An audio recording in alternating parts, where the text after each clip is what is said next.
Thank you all so much for joining us today on, on this December day. My name is Amy Colorado. I am the curriculum and instruction manager for Solar One. Thank you for joining us for our last webinar of 2020. I'm very excited to be able to close out today, this whole year, on a wonderful, very energetic day, like some of our panelists were speaking about before. We have a great conversation for you all.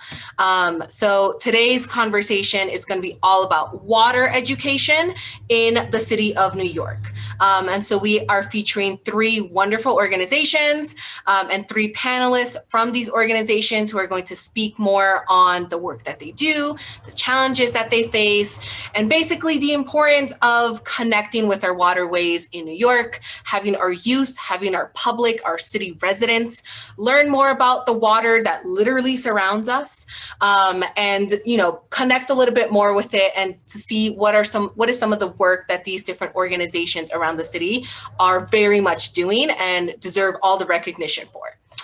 So on this call, we also have our Solar One education intern, Alex, who can wave and say hello to everyone. And just some logistics before we dive into our conversation and I introduce you to our three panelists for today. We are using the Zoom webinar platform. And so that means that all attendees do have their camera off and are muted. If you would like to communicate with us, you are welcome to. The chat feature is open to everyone, and anything that you type into the chat will be sent to all us panelists. So there's also our Q&A feature. We ask that if you at any point have any questions during this webinar, please use the Q&A feature on Zoom. It just helps us organize your questions a little bit better than scrolling through the chat. And we will try to get to as many of your questions as we possibly can in the time that we have together today. So feel free to write any questions in the Q&A. If you have any direct questions, logistics, anything like that, you can feel free to write them to us in the chat feature. So without further ado, also this webinar is being recorded. We will be sending this recording to all attendees later on today. And it will also be uploaded to our YouTube channel so that you are able to share it with your other colleagues, other students, other teachers, anyone else who you think would be interested in watching and hearing some of the things that we're going to be talking about today. So without further ado, I'm going to pass it off to our three panelists so that they can introduce themselves to you. Just based on the way my screen is set up, we're going to start off with Shinara. So you can go ahead and introduce yourselves, your organizations, in a little bit before we dive into our conversation. Perfect. Thank you, Amy. So my name is Shinara Sunderlal. It's lovely to have you, and I'm really grateful for being invited to this panel. A little bit about me. I actually grew up in India, and I am an educator at the New York Aquarium, which is part of the Wildlife Conservation Society. We've actually been around we're celebrating 125th anniversary in 2020. So it's been a long history, and I'm actually a really proud member of the team and kind of guiding our next direction of where the zoo aquarium world is going to go. But that is where I work. I work at the New York Aquarium in Coney Island as a conservation educator. I'm also a board member of the NYC, which is New York State Outdoor Education Association, and I'm a co-rep for the metro region.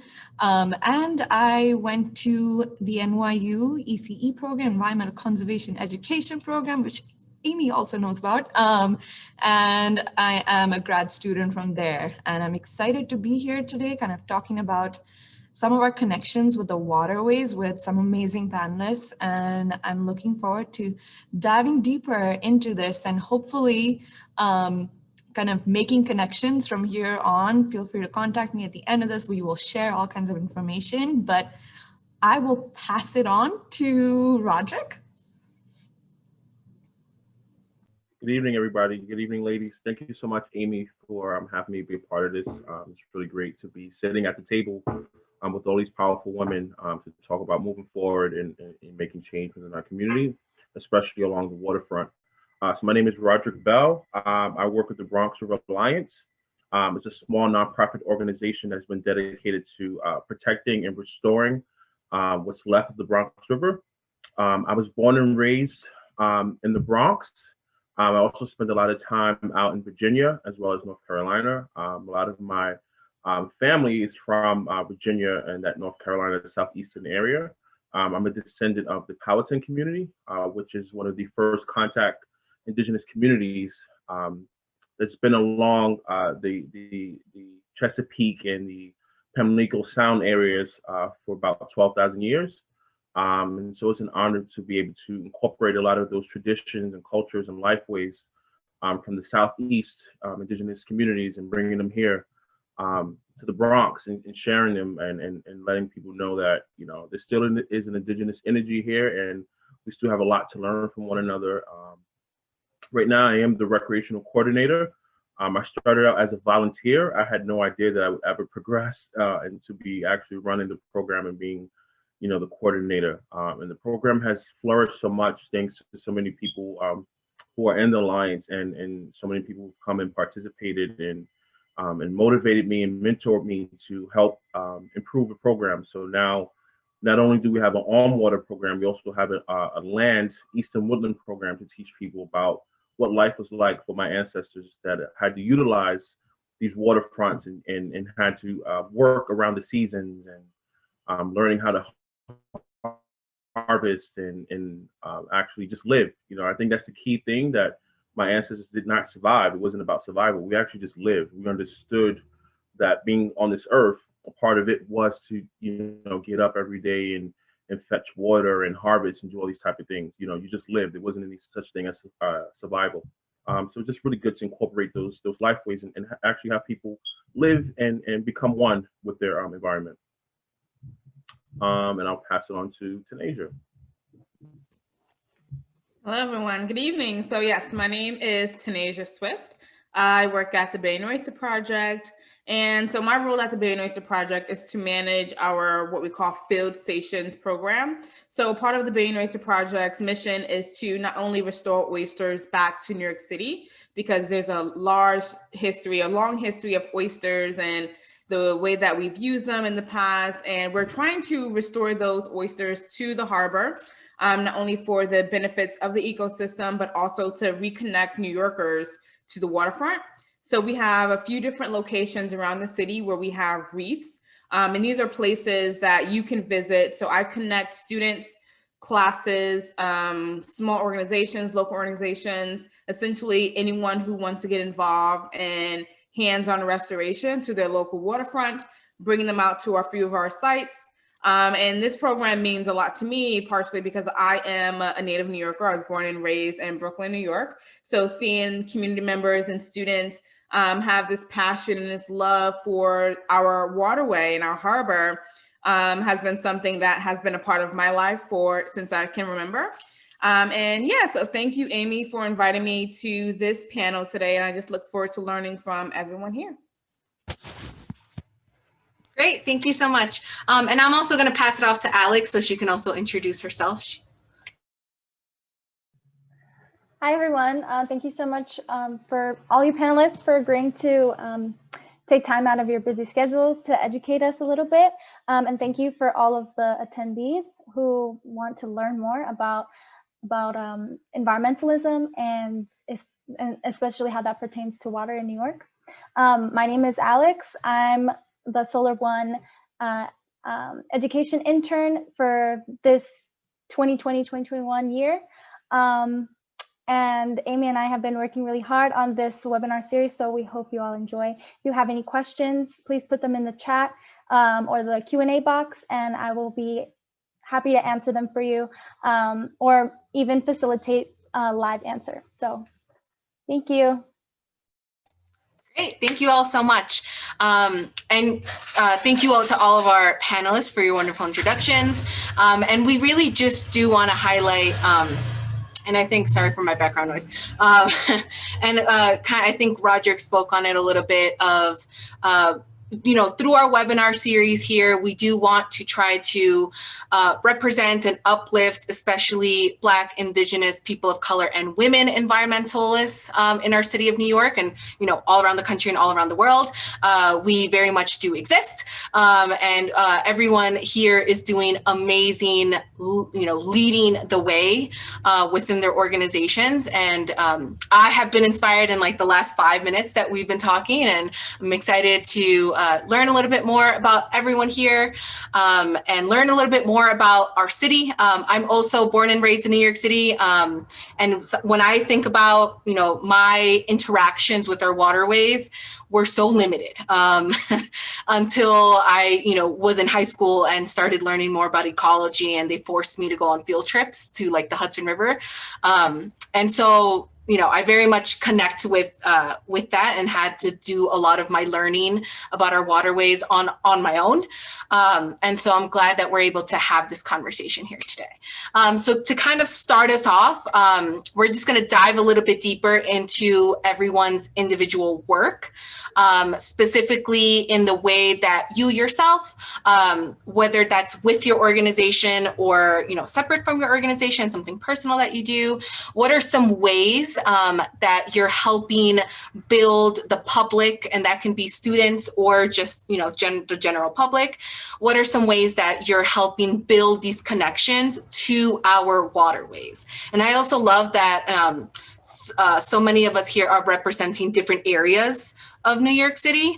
So we're not all talking about the same waterways. We are located in different areas. So I would love to learn more about the specific work and challenges that you all face in trying to kind of stress this importance of how important our waterways are for our city and our history of our city. So I'll leave it for whoever would want to take that question on first, to kind of give a little bit more background information.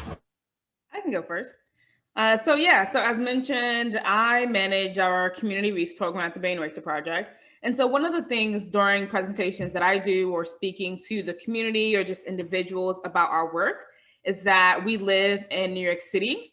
And we tend to think of New York City, of course, we tend to think of the skyscrapers, the busy streets, and essentially the water is usually left out of it. I mean, unless you're looking at a picturesque, image of New York City, you can see the skyline, and the water is just like there. And a part of the hands-on project with the Community Reach program is that we're literally getting students and community members to the waterway. And the way that we engage them, like they're getting their hands wet, they're getting their feet wet, they're actually touching the things that are living in our harbor. And if you're looking at New York Harbor, if you're walking just along a bridge or passing just by a harbor or something along those lines, people tend to wonder, I think that curiosity as far as what's living under the water, like you don't know what's living under there until you're actually getting your hands wet and you're actually seeing that there are things living in there. And so we do that just directly through our community reach program. Students are coming to the field, they're learning not only about the oysters, but once you get a mummy chug or fish into a child's hands, I think that definitely does something. It humanizes our waterways. Instead of it being this stagnant thing that you just see, you realize that there's more to New York City than just the skyscrapers. You actually see the life that's living in the harbor. And then for some, that even clicks into a possible career path. And like, this is something that I really want to do, or questions arrive. I think students specifically always have questions. They're so inquisitive, right? And so those questions from just those experiences can lead to much more than just a field trip. Like me being at the water's edge with my dad and working with, crabs and playing with these animals. Essentially, it was just fun. But then also having that passion for the waters came as just one of those, I guess, an outcome of being at the water's edge.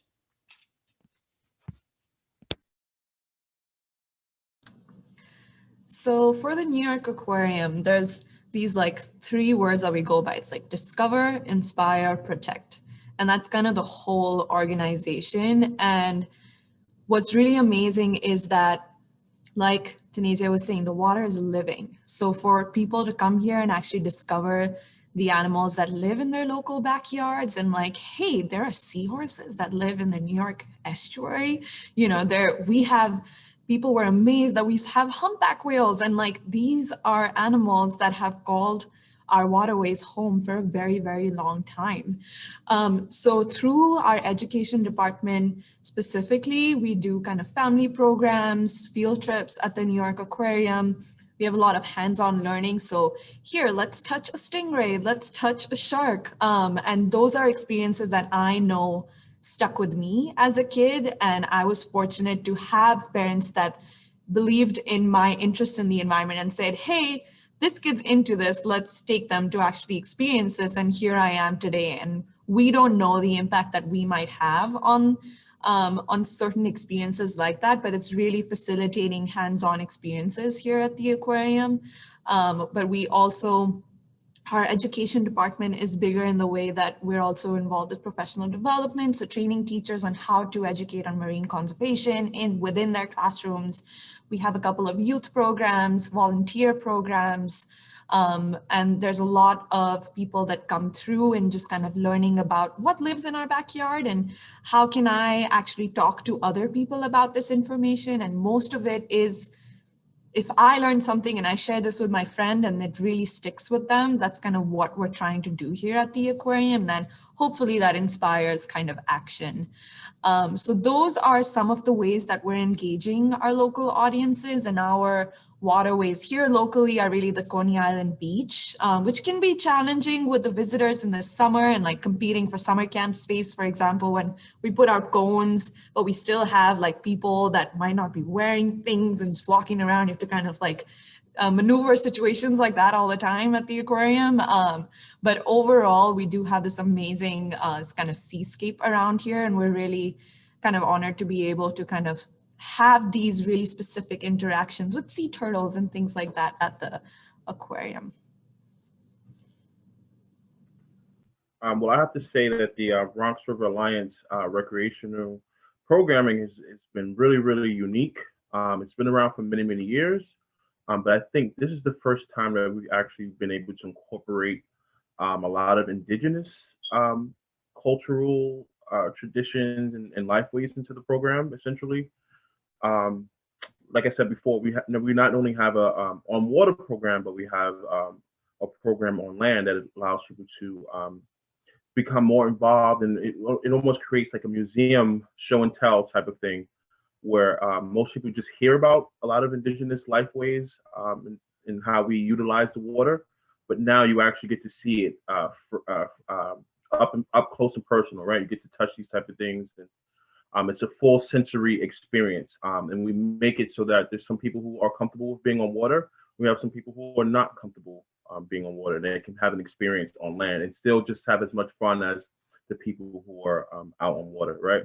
So it's safe to say that our canoe program has definitely carved like some sort of path that has reawakened and connected so many different communities.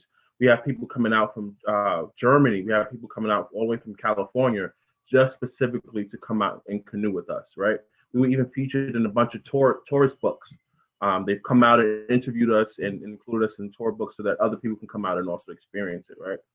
And so essentially what we've done is been able to give people a chance to really celebrate life, you know, celebrate and acknowledge self-awareness, and most importantly, a connection to the environment.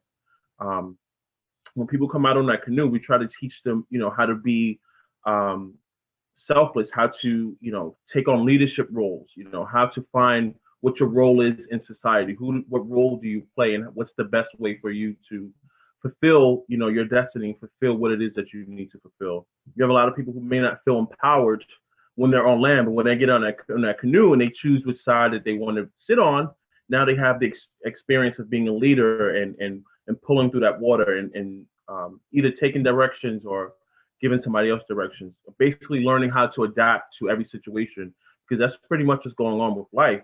You know, life has so many up and downs, you just never know what you're going to get. And life is very much so like that canoe. When you're on that water, you never know if it's going to be high tide, if it's going to be low tide, you just never know what you're going to be in. So we definitely help people to have some sort of accountability and learn how to really adapt and reconnect with the environments. I see a bunch of kids who are, destined to, they want to come out and get in the water. And some of them don't understand water safety, having PFDs or learning which areas are safe to go in. And we have the Bronx River doesn't have, the best track record. It has a dark history of a lot of people have drowned in it, because they were not aware of what areas are safe to go into. And some of them just did not know how to swim, but they all had the same thing in mind. They were all curious about the river and they all wanted to experience it. So it's been my job to help redirect that energy and make it so that they can come out on the water safely, learn about how to, have your PFD on before you ever get into the water, learn how to paddle, learn different techniques. If you were to fall into the water, this is what you do. This is how you get your boat out. This is how you get you and your partner out safely. So it's been an honor to be able to reintroduce families to the water, because so many people are scared of it from hearing so many stories of, a lot of kids, harming themselves. So it's great to take that and turn it on its head and allow people to actually see what happens when you actually just do it by the rules and you enjoy the water safely, and you're smart about it. So it's just great for families to come out and bring their kids. This year was a little weird, of course, because of COVID. So our program started a little late. We started in September, and we had, I want to say, at least 270 paddlers come out during COVID. So that was great. So many people were going through a lot of mental things and they needed a chance to get out. And so it was great. We have some people paddle out in the Bronx Zoo. They got to experience the old growth forest. These are places that people never get to experience in their life, right? We had some people even go out into the estuary and we showed them where the oyster reefs were installed. They got to see the open ocean, they got to actually feel those waves, so they actually were able to feel alive again and felt, that they were part of something. So I think it's great that we've been helping people mentally, physically, and spiritually balance themselves out. Yes, that's a great point. And to build off of your point that you just said, Rodrick, about, I feel like sometimes there's a lot of fear around our waterways and that's coupled with kind of our waterways get a bad rep. At Solar One, we, before COVID, used to have estuary field trips where students would come to us, and we have a location by the East River on 23rd Street. And students, sometimes it would be the first time they were ever seeing the East River. And through the process of that field trip, we do water quality testing. And so the students help us get a bucket get a bucket of water out of the river. And with what you were saying of how, we can handle the water safely. So we ask the students to use gloves. And that is not to perpetuate fear, but that is for safety and for health. And so it's all of these different things that, how can we build these connections with youth, even with adults who that might also be the first time they're seeing that part of the river, or maybe they're just not aware that the part of the river that they see near where they live, it's the same one just downtown, and it may look different. And so just to go off of that, and it's one of the questions that one of our attendees asked, I feel like we always, our waterways, and Tanasia spoke on this before, our waterways are in photos. People pay millions of dollars to have like a waterfront view in New York City. But if we're talking about an ecosystem, our waterways are a living ecosystem. They are not just a business transaction. They're not just for commercialized, but they are a living and breathing ecosystem that do have life in them.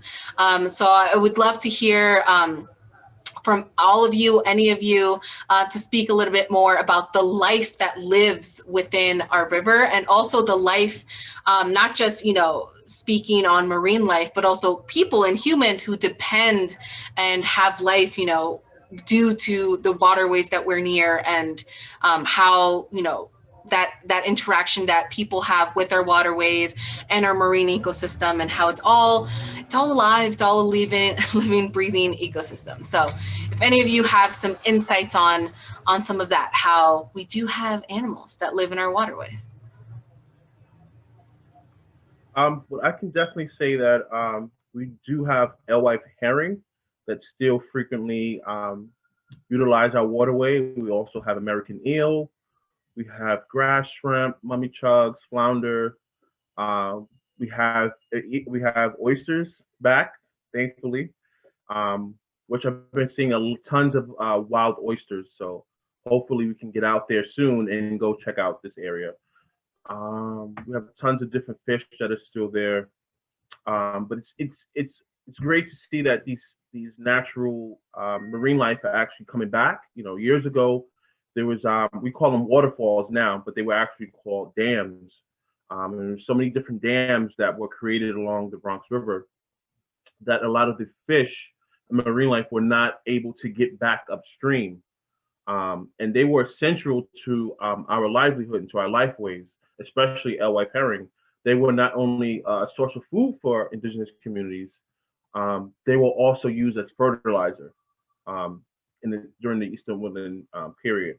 So once we lost our food sources in different ways to actually grow our food, you know, it really was like a real hardship towards our lifeway and how we were able to survive. So many communities had to leave.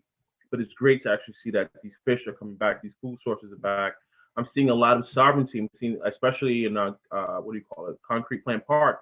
There's so many people not only fishing, but they're also crabbing. Now, personally, I don't recommend it. I don't think that our waterways at a point where we can be harvesting these fish and crabs to eat just yet. But I do applaud any form of sovereignty, people being able to use the waterfront resources to feed themselves. You know, that was originally the way it was supposed to be. But thankfully, we had a device built called a fish ladder. And basically what that does is it's a fish ladder that is set up on the East 180th waterfall dam, which is right by the Bronx Zoo on the East 180th entrance. And you can actually go down there and view it yourself. We had a fish ladder installed that allows the alewife herring and different eels and different fish to get back upstream over this huge dam that completely cut off their access to the northern part of it. And what's really cool about it is that there's actually a camera on it, which allows us to see these different fish going up. And we're able to track them and count them down to see who's actually utilizing this ladder, who's actually getting back upstream. Because if you guys didn't know, you know, herring and eels, they spend their lives out in the sea. Most of the time, they actually travel back out to like the Sargasso Sea.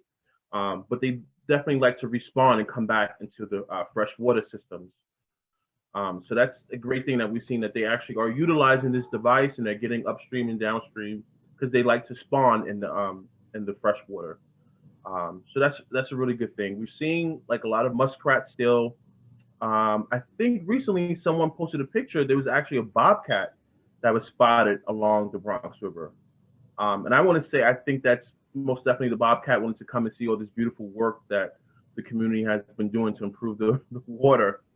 But we definitely have a lot of life that's still there. And it's great to see it all coming back.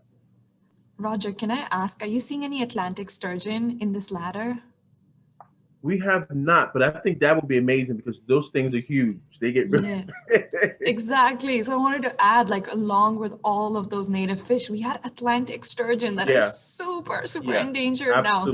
But those would be amazing to see come back more and more. We just had we're having like a small research study being done at the aquarium with sturgeon here. So if anybody hasn't seen them, come check them out. They're really awesome. I definitely would love to touch base with you after and follow up, because that would be great to find those as well. Yeah, you got it.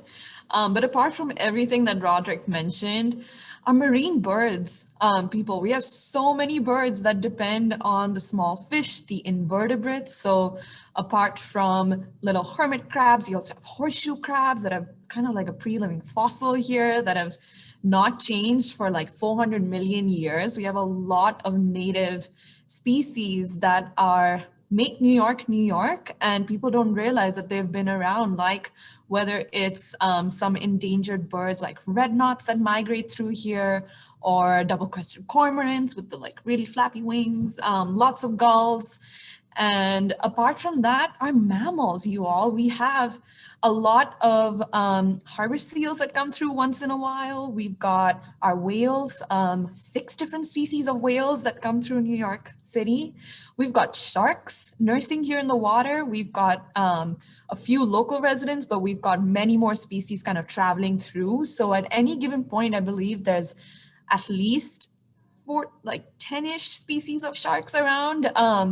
So apart from like kind of the lower and the food chain, New York City Atlantic, this current makes a really good migratory path for a lot of the bigger species as well that we need to protect for the local ecosystem, but also for the larger ocean ecosystem that stop by on their way to either the north or the south, depending on the year. But in terms of just like people's connection to these animals, it's really interesting down in Coney Island because, we have a lot of Eastern European local populations here. So you're thinking more Uzbekistan and Russia, a lot of different people that had fishing in their ancestries and had practiced that for many, many years and now live here. And that's a form of connection for them. So they come out and fish here and are using their techniques on our waters and piers. So that's a really interesting little connection that we have locally at the New York Aquarium that we see all the time. But also the fish that we have the mermaid parade down here. People love the ocean. And if you haven't been to the mermaid parade, definitely check it out. It's all ocean themed. And essentially there's rich biodiversity and there's rich cultures around it, apart from the indigenous cultures I'm sure we're going to get into more and more and more. But from now, in terms of the New York City inhabitants, we've created these new relationships with the oceans as well that we want to definitely keep protected and acknowledge.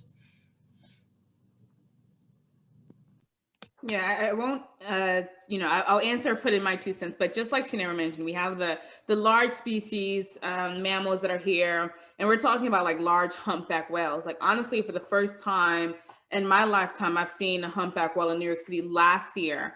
And there were 3 during the time that we were out in the harbor. And we're talking about these big, large mammals that literally can migrate from, Mexico all the way up to the East Coast to New York City. So they're seeing a lot of the coastline to even the smaller organisms like, microalgae and plankton. Like when we're thinking about, one of the questions or thinking back to when I was a teenager, and one of the questions that I had was like, why is New York City's water green? Why does it have this brown green color?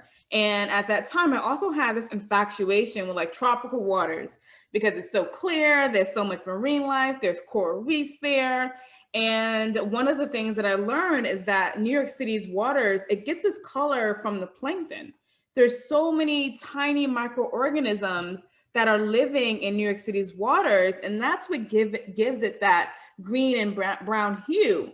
And so my mind was completely blown knowing that these small, tiny microorganisms are, there's so much of them that it's actually turning our waters, green and brown, and it has that color. But then also I would share stories about like just literally sitting at the water's edge. You never know what's going to happen if you're out in the field, right? And I would go back to community members and say, hey, yeah, like we saw this eel and it was like super huge, or there was one day we were out there and it was a cow-nosed ray that was swimming past us. So I'll share all of my stories and experiences when I'm at the waterfront. And most time people are like, yeah, okay, like that's cool, but like, are you serious? Are you exaggerating? Until you bring someone out into the field.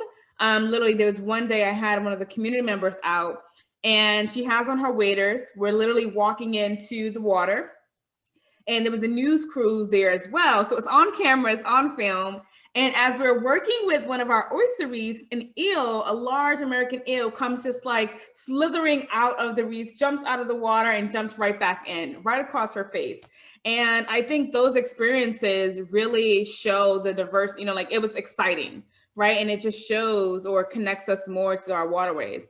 To even things like flounder. If anyone has watched SpongeBob or is a fan of it, connecting, to the things that we know, whether it's through television or through, cultural context.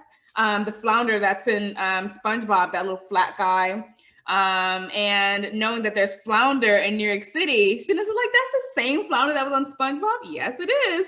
Probably not the same species, but yeah, exactly what it is. So those are just some of the things that I get really excited about. And it just shows, just like the people in New York City being very diverse, our waters are also very diverse as well. But I'll stop there. If I might jump in really quickly, actually, before we switch gears, there was a question in the chat about why we can't eat the local fish, and also touches on a point that Tanasia brought up about the color of the water in New York. From an engineering perspective, I know that a little bit more about the pollution side of that. Shinara's answer to the question, why can't people sustain themselves from the fish in the waterways in New York, is because of the pollution. And so what happens is that mainly through leaching from like fertilizers and man-made construction, obviously there's a ton of that in New York. There's a lot of waste that contains nutrients such as nitrogen and phosphorus. And typically nutrients are like a good thing, but when they leach into our waterways in really high concentrations, it pollutes the water and it causes harmful, organisms, harmful organisms to build up and actually take over the ecosystems and like throw it off balance. So another one of the reasons that the color's so green is because there's algae that subsists off of the excess nitrogen and phosphorus and disrupt the ecosystem. So just to add to that, that's why we can't, as of now, subsist off of fish from our waterways in New York. Exactly right. Thank you so much for Alex for the background information. Thank you, Shinara, for answering the question in the chat.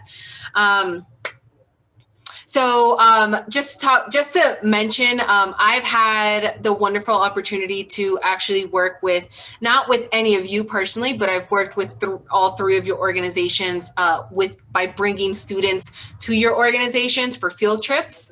And if there are any teachers on this call, we will also be sharing that information. But a point that all three, everyone really on this call is making is, especially when it comes to something like the waterways, the real impact comes from literally taking your students, bringing people to interact physically with the waterway instead of, which I understand has been like impossible in the year 2020 and has, kind of reshifted our appreciation, I feel like, for our space in these waterways, and how within this pandemic, people were seeking to be closer to the water for, peace of mind, to relax themselves, to really, being close to nature and being close to the environment really does wonders for one.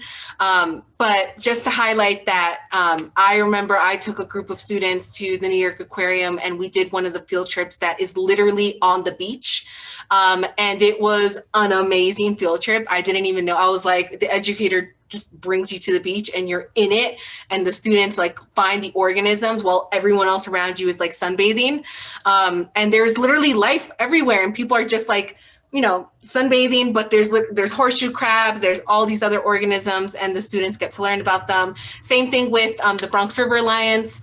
Students get to physically put on waders, which it may be the first time that they ever do that. And they physically go into the Bronx River and they learn all about it.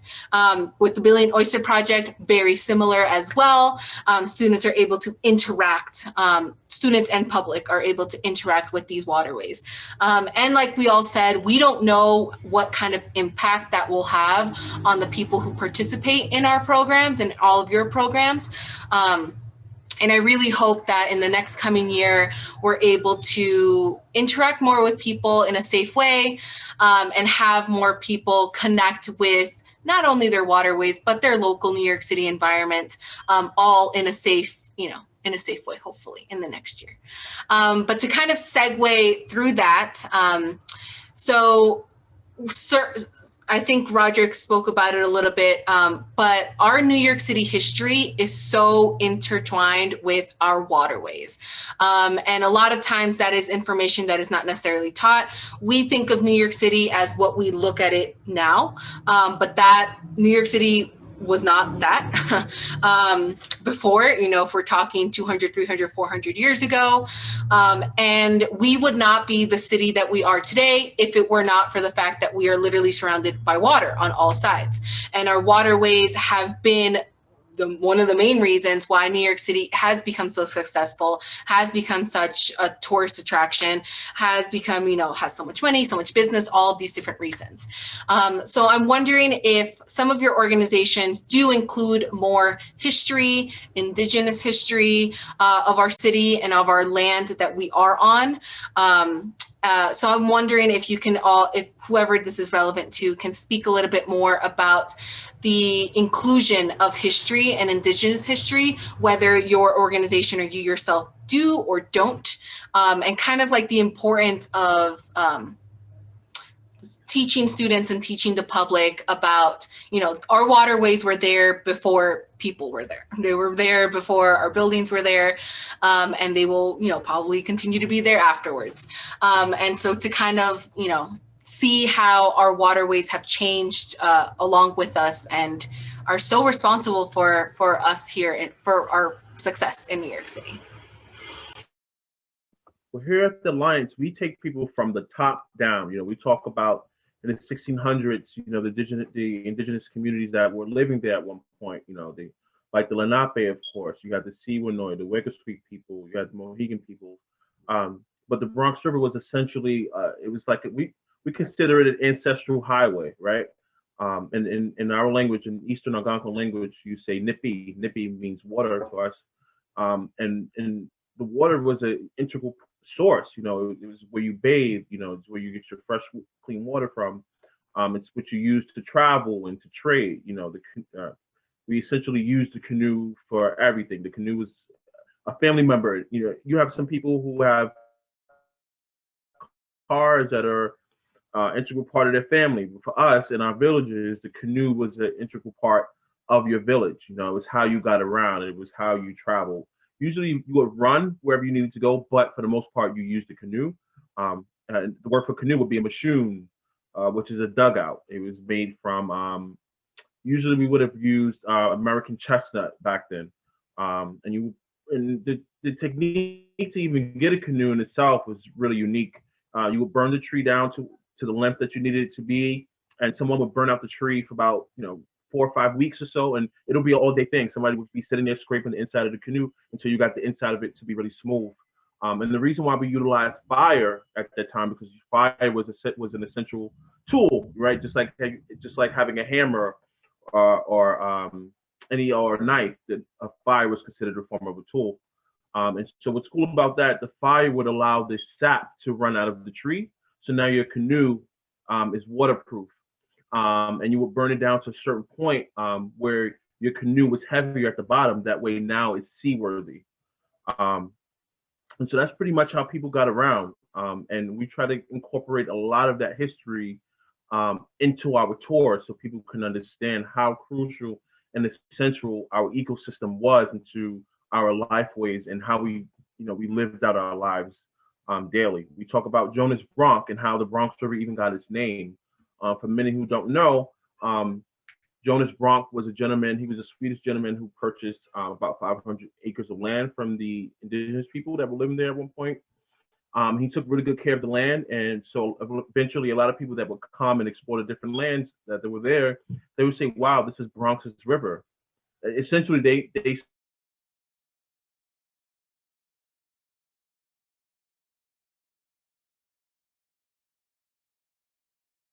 All right, I think we're having Rodrick froze for a little bit.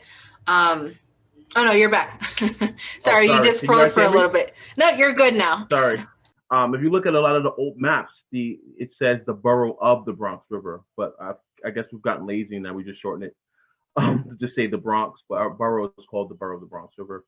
And it's just great for people to actually understand, the past, so that you can really truly respect, us moving forward and the direction that we're trying to go into. And no, I don't think that the water will be 100% healthy again, where we can actually go and fish and do all that type of things. But it'll be at a point where we can still have these recreational programs where people can actually go out in waders and explore and see how the water is flourishing and look at what it was like before to now. I've even looked at, some elders in my community have talked about the Chesapeake Bay area in Virginia, where years ago the oyster reefs were coming out of the water. That's how That's how protected our coastal areas were. We had so many different oyster reefs that were there. Unfortunately, once these Europeans started to come in, they crashed into our oyster reefs and broke them up, which now left a lot of our waterfronts unprotected.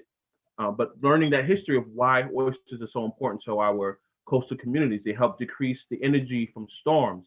They help to, filter out a lot of the water.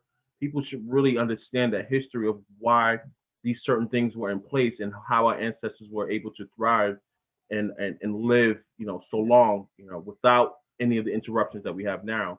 Now, when we have these storms, they come in and they cause and they wreak havoc on our coastal communities because we no longer have that oyster protection. But a lot of people don't understand that. They just think, oh, oysters are a source of food. But no, oysters were not only just a source of food, they were our main frontline protections for our coastal communities, So we definitely incorporate a lot of that history and just talking about how our natural resources pretty much help determine how we live so efficiently.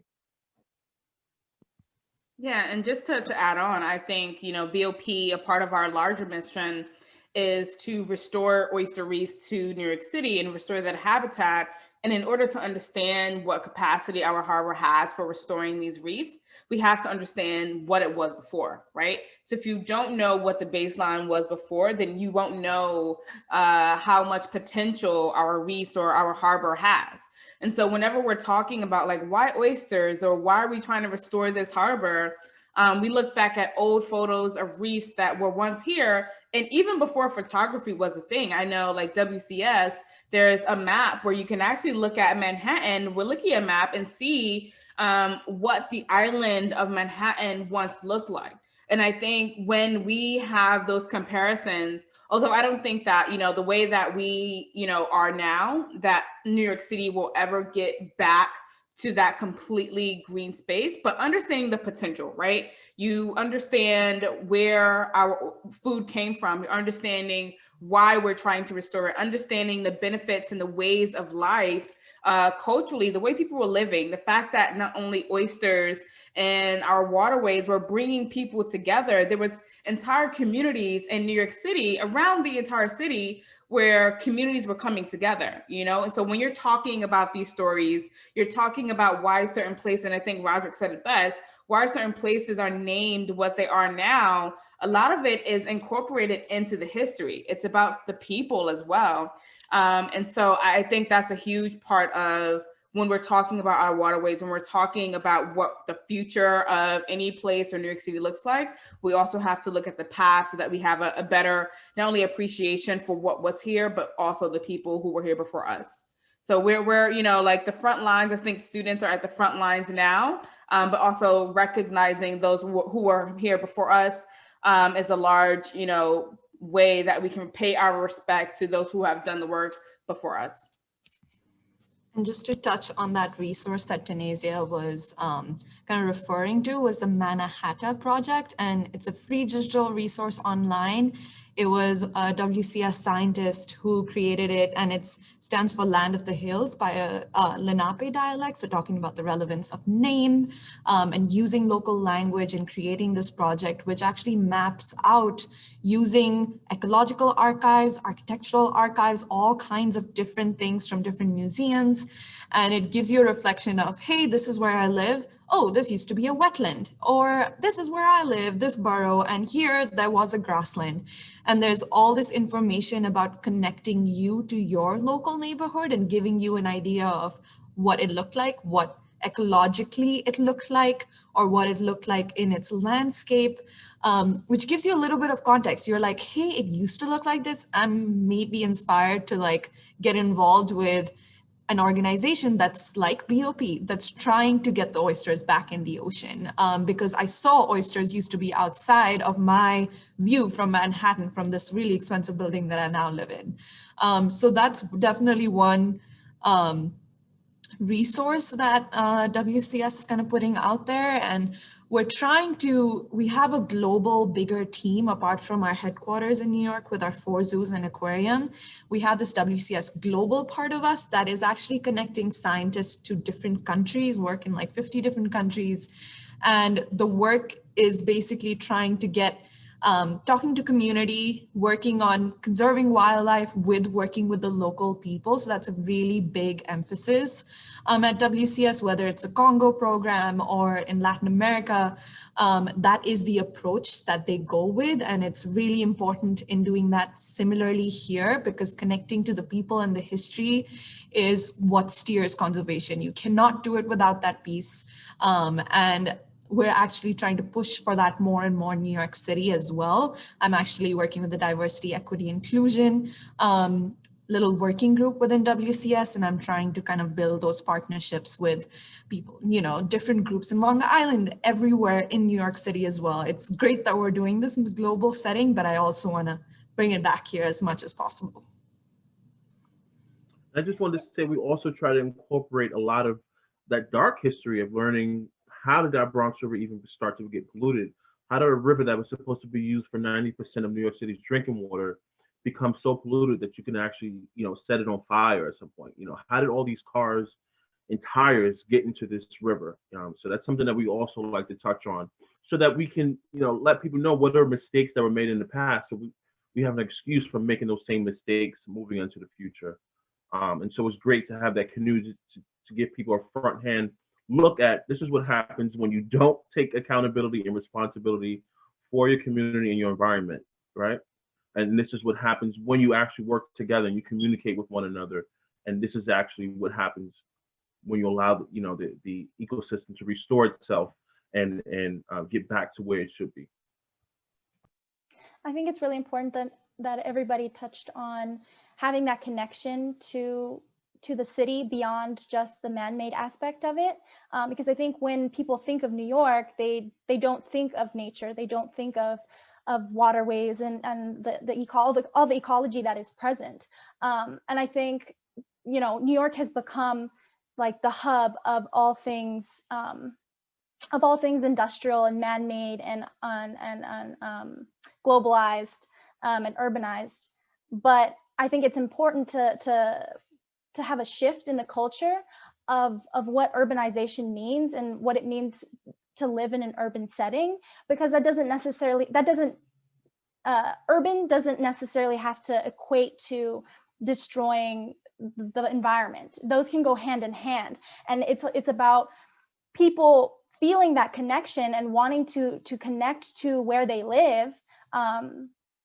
That is going to inspire that shift. Whether it's through conservation projects like BOP, or through the New York Aquarium, or through the Bronx River Alliance, or whether it's engineering and getting into STEM fields, to rethink our systems and how we manage all of these people in this hub of just urban life, and how we can integrate that into nature and into the system that's already been present for millions of years. That's a great point. Thank you so much, Alex, for bringing that in. Thank you all so much. So we have about 5 minutes left of our webinar. So I want to thank everyone who asked and answered questions in our chat. All the links that were provided by our different panelists will be sent to you in a separate email. So in case not everyone got to see some of the responses or some of the links to some of the resources that our panelists were adding to that, we will be sending all of that information, including contact information for these organizations and our panelists specifically, in case you would want to get in touch with them.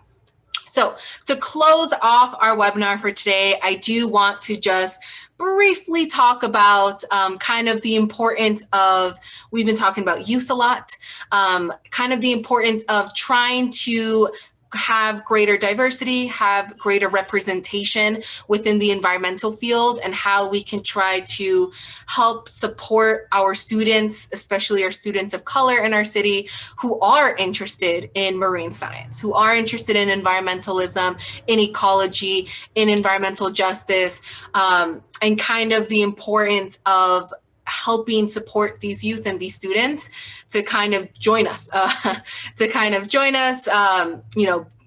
learn, and then also be better and improve upon all these different things that we all individually work in, are passionate about. And so if any of you have some words of advice for youth, anything that you would want to, stress to them if they are interested in environmentalism, ecology, marine science, any kind of feedback that you have for youth to be involved. I can sort of chime in here. So the Billion Oyster Project during our summer, for students who are interested or even going back, so New York Harbor School, which is one of our partner organizations, it's a public high school located on Governor's Island. If you are maybe in middle school or even elementary and you're interested or know someone who might be interested, I definitely recommend checking out the New York Harbor School for high school. And then for anyone who is going into college, we also have, or in high school, college, we have paid internships during the summer. So opportunities for, students to participate in hands-on environmental work. And then as far as words of advice, I would say, go for it. If it's something you want to do, I said, it's just go for it. Don't let anyone feel like you don't belong. And especially for a person of color, these fields might not be as diverse as we want them to be, but just know we have others who are here championing you on. So continue to, push forward. We're going to continue. I know I will continue to do my best, and I'm sure the other panelists here will be here to support you. So although it might feel like you're one person in a large room full of folks who don't look like you or who can't relate, but just know that we are here. And then the more that we come in numbers, the better we will get at diversifying these fields. So don't feel like you're alone. Continue on, and definitely check out the Billion Oyster Project if you are interested in internships, but reach out. So yeah, just to follow up on that, the environmental field is extremely interdisciplinary. I used to say, hey, I don't really like swimming. I was scared of the oceans, you all, and now I work at a New York Aquarium. And there's a place for you no matter what your interest is. If you're like, I really like drawing, you can become someone that designs specific exhibit designs at a place like this. There is a space for you no matter what your background is or what your skill level is. It all comes with talking to people. And I wouldn't be here where I am today without my mentors in my field, and that looked like me. And I feel like we are growing more and more. So I encourage you all to just reach out and talk to people as much as you can. Because the environmental field needs diverse perspective and needs diverse experiences just between us. We kind of represent different niches within the environmental world, and we want it to keep kind of expanding, and we need new solutions. As we know, we're in this crazy climate crisis and we're all doing our little part. So as long as you're like finding your passion and just pursuing it, you'll find a place within this whole environmental field that is very welcoming. I will say we're all usually nice people and cool to hang out with. So reach out for sure. Definitely great. So I posted our website where you can get more information about things that we're doing, like our blogs and different things like that. If anyone is interested in personally coming out for a paddle or checking out our Eastern Woodland programs, you can contact me at paddle@bronxriver.org. I would definitely say that we do have a lot of education programming. We have a lot of ecology programming that's going on, and we would love to have more people being hands-on and helping us out. We have a working lab. We actually just opened up one of New York City's greenest buildings. It's called the River House. It's our official building down at Starlight Park. We actually have a boathouse in there. We have a lab. We have a bunch of different things for people to come in and explore and learn about the Bronx River and learn about the different organisms that are there, learning about different canoe techniques. Soon we'll have it set up where you can actually come and rent canoes or kayaks and different things like that. So we have a full working building, a full working station. So soon we can definitely have more people coming in, especially once the social distance is a little uplifted and we can move around a little freely right now. We're just being a little cautious, but we are still allowing people to come out and paddle and interact with some of the things that we're doing. I would definitely say if you are passionate about being in the environmental field, the key really is just really network, and how you network is, really getting out and getting your hands dirty by volunteering. Like I said, that's how I started out back in like 2015, 2016. I would just show up to volunteer events, get my hands dirty, and that's how I began to network. I was very passionate about this type of work, and people saw that, and people started to invest in me and making sure that, I was put into certain areas and meeting certain people where I can actually continue to flourish and move forward. I will definitely say just volunteer if you can. Any internships that you can possibly get into, definitely do that. I know WCS, especially here at the Bronx Zoo, they offer a lot of different internships. When I was in high school, I actually was an intern at the Bronx Zoo. I completed their wildlife program, which is super great. So one of my first loves is actually, I always wanted to be part of the zoological career, and possibly being like how do you call, what do you say, like basically like helping take care of the animals and different things like that. Wild animal keeper. Yeah, there you go. I was trying to find the most proper way of saying it. I always wanted to do that, but eventually it took me somewhere else, so you just never know where you're going to go. But I would definitely say get your hands dirty, go out and volunteer, meet other environmentalists, go out and meet other people who are as passionate and interested in the work that you do. Just network.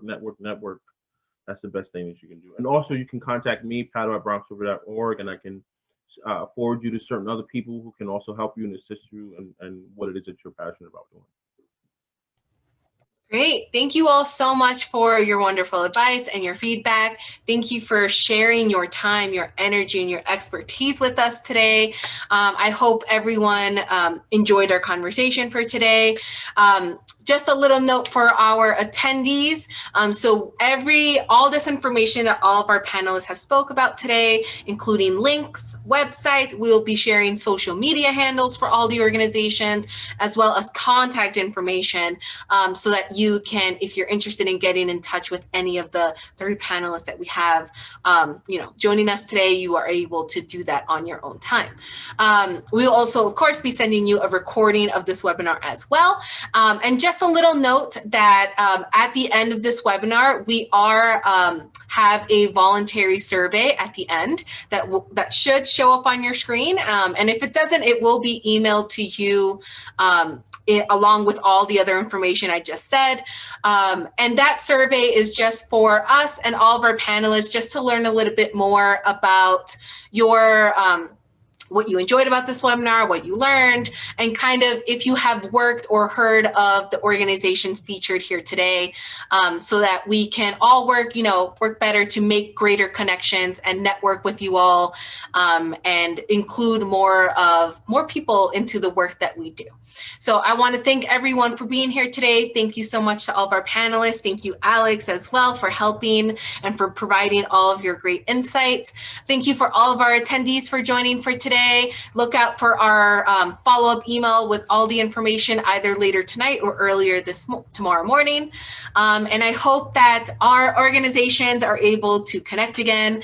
I hope that we're, like Rodrick was just saying, with the importance of networking, I hope that I'm able to work with you all in whatever different capacity in our futures, and that we're all able to support each other in our future work. So thank you all so much. I just wanted to say thank you, Amy. Thank you, Amy and Alex and Solar One, to just host this conversation. We really appreciate kind of bringing us together and giving us the networking opportunity as well. Right. Thank you for giving me the opportunity to sit at the table with powerful women that are, making things happen. I really appreciate it. I was a little bit overwhelmed at first. I was like, oh God, there's a bunch of women here. I have to really bring my A game because they're not going to have it. If you're going to sit at the table, you got to be on point. So I really appreciate you reaching out to me and giving me the opportunity to come and speak with you guys. Great, thank you all. And we're all welcome to the table. Great. So I'm very happy that we were able to have these conversations and talk about these very necessary things. Right. And trust me, if we had like 3 hours, we would fill up the time. But fortunately, we are out of time. So thank you all so much. Great. I'll also be sending you panelists all further information about surveys and everything like that. Great. So you can look forward to an email from me about tomorrow. So thank you all. Have a wonderful, great night. Have have a great restful rest of your year. And I'm wishing you all the best. Thank you, Amy. As we close out. Great, All right. great. Thank you, everyone. Everybody. Bye. Bye.